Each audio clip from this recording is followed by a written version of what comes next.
যে মানুষ বর্তমানকে ভুলে ভবিষ্যতের কল্পনায় ডুবে থাকে, সে নিজেই তার জীবনের সবচেয়ে বড় ক্ষতি ডেকে আনে। আজ আমি আপনাকে এমন এক গল্প বলবো যা আপাত দৃষ্টিতে হাস্যকর, কিন্তু এর ভেতরে লুকিয়ে আছে জীবন বদলে দেওয়ার মতো একটি গল্প। শুনতে থাকুন। অনেক দিন আগের কথা। এক গ্রামে বাস করত এক পরিবার। বাবা, মা আর তাদের একটি মাত্র মেয়ে।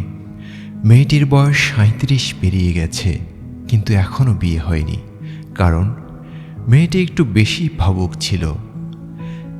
একদিন হঠাৎ এক যুবক এলো তাদের বাড়িতে বিয়ের প্রস্তাব নিয়ে। মা আনন্দে আটখানা। তিনি মেয়েকে পাঠালেন মাটির নিচের ঘরে বিয়ারের কলস ভরে আনতে, কিন্তু মেয়ে আর ফিরে আসে না। মা নামলেন দেখতে। গিয়ে দেখেন মেয়ে সিঁড়িতে বসে দুই হাতে মাথা ধরে ভাবছে, আর পাশে বিয়ার গড়িয়ে পড়ছে মেঝেয়। কলের মুখ খোলাই আছে। মা জিজ্ঞেস করলেন, এখানে বসে কি করছিস? মেয়ে মাথা তুলে বলল, মা, ওই যে ছেলেটি এসেছে, তাকে যদি আমি বিয়ে করি তাহলে আমাদের যে সন্তান হবে তার নাম কি রাখব? ক্যালেন্ডারের সব নামই তো নেওয়া হয়ে গেছে। মা এই কথা শুনে নিজেও বসে বললেন, আমিও তোর সাথে ভাবি। উপরে বাবা অপেক্ষা করছেন। অনেকক্ষণ হয়ে গেল, কেউ আসছে না। বাবাও নামলেন। গিয়ে দেখেন মা আর মেয়ে দুজনেই সিঁড়িতে বসে আছে, আর বিয়ার তখনও মেঝে গড়াচ্ছে। বাবা চেঁচিয়ে বললেন, কি ব্যাপার, সব বিয়ার তো পড়ে যাচ্ছে।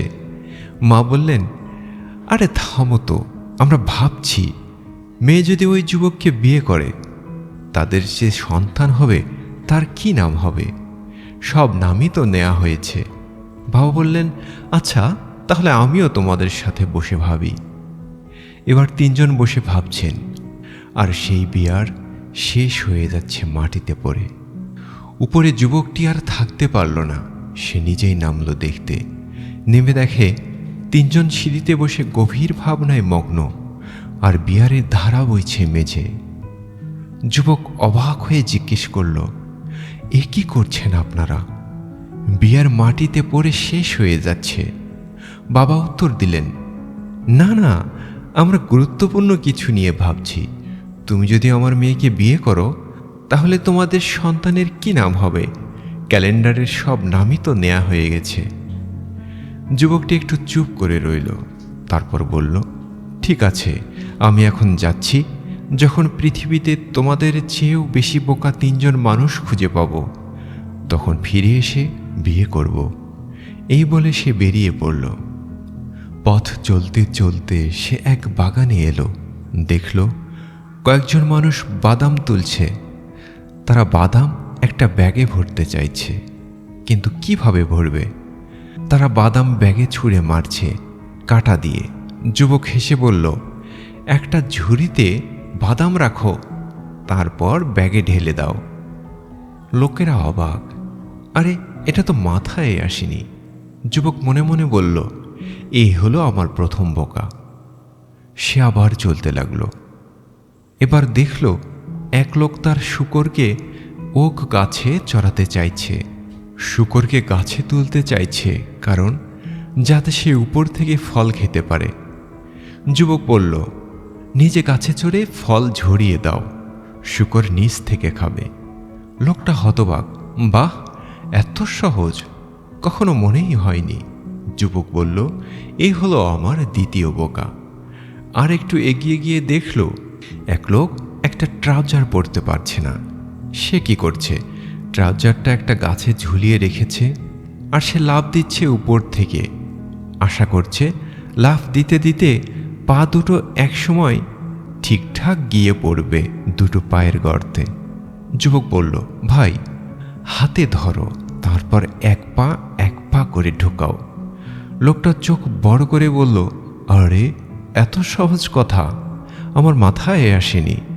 যুবকের মুখে হাসি ফুটল, তৃতীয় বোকাও পেয়ে গেছি। যুবক ফিরে এলো সেই মেয়ের বাড়িতে। বিয়ে হয়ে গেল এবং জীবনে তারা সুখে ঘর করতে লাগলো।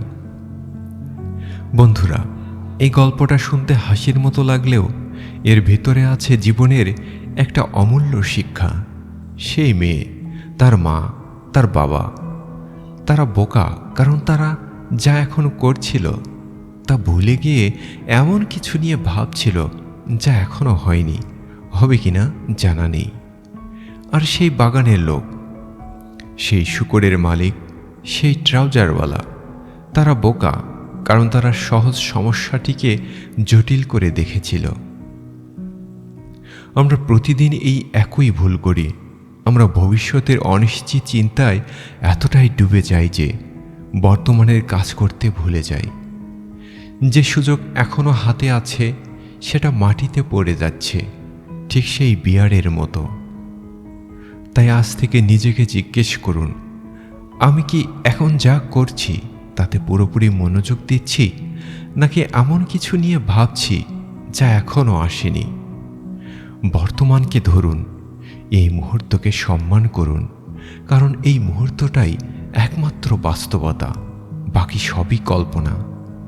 আপনার জীবনের বিয়ারের কল বন্ধ করুন এখনই, আজই।